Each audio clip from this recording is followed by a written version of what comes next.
السلام علیکم ورحمۃ اللہ وبرکاتہ نحمده ونصلی علی رسولہ الکریم اما بعد فاعوذ باللہ من الشیطان الرجیم بسم اللہ الرحمن الرحیم رب اشرح لی صدری ویسر لی امری واحلل عقدۃ من لسانی یفقہوا قولی۔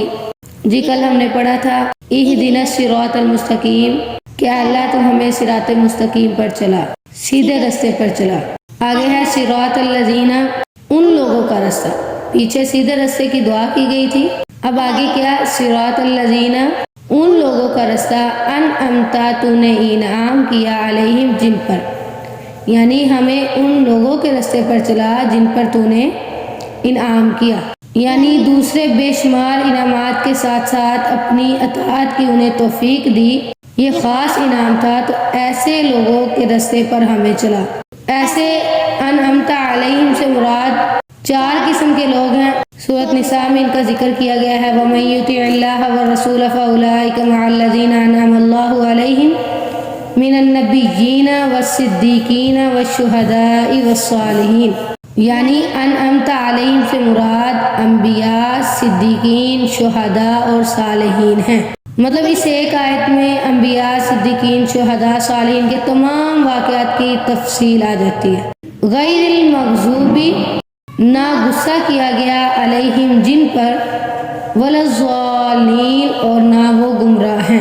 ویسے تو قرآن میں المغضوب علیہم سے مراد یہود ہیں، مطلب یہودیوں پر اللہ کا غضب ہوا ہے، غصہ ہوا ہے۔ ضربت علیہم الذلۃ والمسکنہ، ان پر ذلت مسلط ہوئی ہے، ٹھیک ہے۔ اور بھی قرآن میں کئی مقامات پہ یہودیوں کے بارے میں کہا گیا فباؤ بغضب علی غضب، ٹھیک ہے، اس سے مراد یہودی ہیں۔ اور ولا الضالین، گمراہوں سے مراد نصارہ ہیں، عیسائی ہیں۔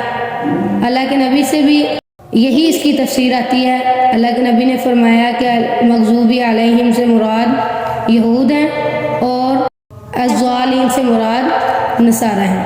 ویسے تو اس قسم کی تفسیر سے یہ ثابت ہو گیا ہے کہ المغضوب علیہم سے مراد یہود ہیں اور الضالین سے مراد نصارہ ہیں، لیکن یہ لفظ عام ہونے کی وجہ سے اس میں وہ تمام لوگ آ جائیں گے جن عادات کی وجہ سے، جن کاموں کی وجہ سے یہودیوں اور عیسائیوں کو المغضوب علیہم اور الضالین کا لقب دیا گیا۔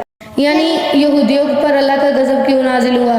کیونکہ وہ کتاب میں تحریف کرتے تھے، ٹھیک ہے، حدود میں رد و بدل کرتے تھے، یعنی جیسے کہ رجم والی سزا، اس کے ساتھ یہ چوری کی جو سزا، ان کو معطل کیا انہوں نے۔ اسی طرح اپنے پاس سے مسائل بنا کر اللہ کی طرف منسوب کر دیتے تھے، اللہ پر جھوٹ باندھتے تھے، ٹھیک ہے، اور آپس کی ضد کی وجہ سے وہ 72 فرقوں میں بٹ گئے تھے۔ ویسے اگر دیکھا جائے تو آج کل یہ ہمارے مسلمانوں کے اندر تمام عادات آ گئی ہیں، اللہ تعالیٰ ہمیں محفوظ فرمائے۔ اور عیسائیوں کو گمراہ کیوں کہا گیا؟ انہوں نے عیسیٰ علیہ السلام میں کتنا غلو کیا کہ عیسیٰ علیہ السلام کو اللہ تعالیٰ کا بیٹا قرار دے دیا، نعوذ باللہ، 3 خداؤں میں سے ایک خدا یا انہیں خدا کہہ دیا، سلیب کی انہوں نے پوجا کی، قبروں کو مسجدیں بنا لیا، اپنے راہبوں کو رب بنا لیا۔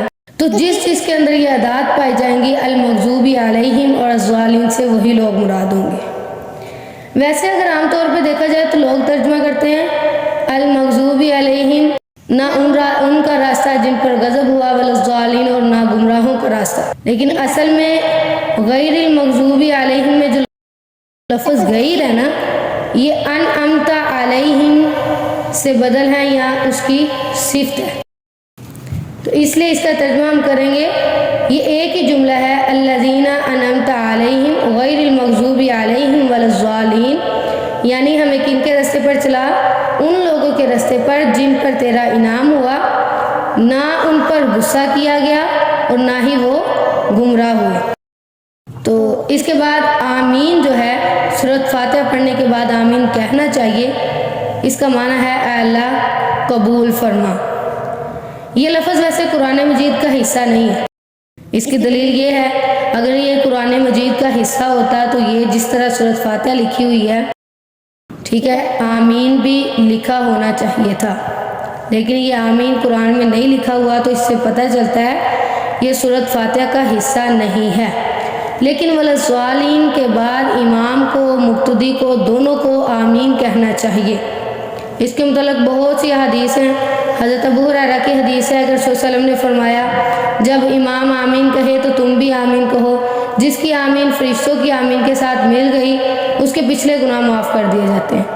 ہمارے اندر بہت اختلاف پایا جاتا ہے کہ امام کے پیچھے آمین کہنے کے بارے میں، لیکن اللہ کے نبی کی صاف حدیث ہے، ٹھیک ہے۔ اسی طرح ابو موسیٰ اشعری سے بھی روایت ہے کہ رسول صلی اللہ علیہ وسلم نے فرمایا جب امام وَلَضَّالِّينَ کہے تو تم آمین کہو، اللہ تمہاری دعا قبول کر لے گا، ٹھیک ہے۔ بلند آواز سے آمین کہنا بہت سی احادیث سے ثابت ہے، اگرچہ یہ قرآن کا حصہ نہیں ہے لیکن حدیث بھی وہی ہے، ٹھیک ہے۔ تو اس لیے ہمیں حدیث پر عمل کرتے ہوئے سورۃ فاتحہ کے بعد آمین کہنا چاہیے۔ اگر جماعت ہو رہی ہے تو امام کو بھی بلند آواز سے آمین کہنا چاہیے اور پیچھے جو مقتدی ہیں ان کو بھی بلند آواز سے آمین کہنا چاہیے، کیونکہ نبی کا فرمان ہے کہ جس کی آمین امام کی فرشتوں کی آمین کے ساتھ مل گئی اس کے اللہ تعالیٰ پچھلے تمام گناہ معاف کر دیں گے۔ اللہ تعالیٰ مجھے اور آپ کو عمل کرنے کی توفیق عطا فرمائے۔ سبحانک اللہم و بحمدک، نشہد ان لا الہ الا انت، نستغفرک و نتوب الیک۔ السلام علیکم ورحمۃ اللہ وبرکاتہ۔